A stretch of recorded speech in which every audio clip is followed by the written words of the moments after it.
Hey everyone, welcome back. If you're dealing with a sluggish Snapchat on your iPhone, you're in the right place.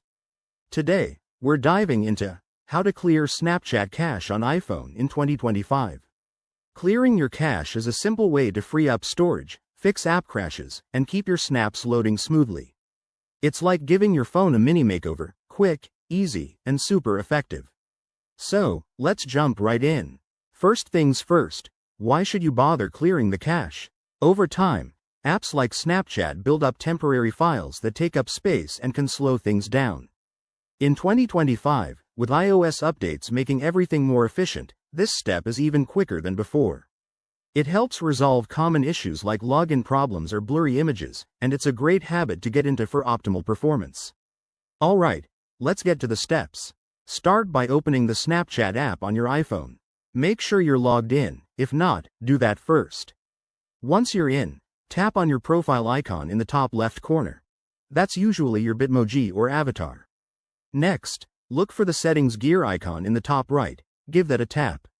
Now, scroll down through the settings menu until you find the Clear Cache option. It might be under Account Actions or directly listed, depending on the latest Snapchat update for 2025.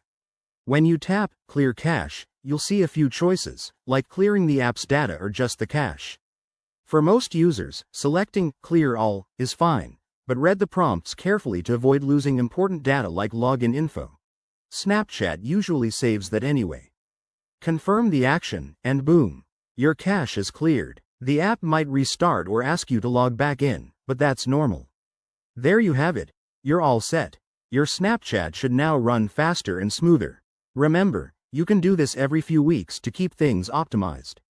If you run into any issues, double-check your iOS version. Make sure it's up to date for the best compatibility. Thanks for watching. If this helped, give it a thumbs up, subscribe for more tech tips, and drop a comment below if you have questions. Catch you in the next one.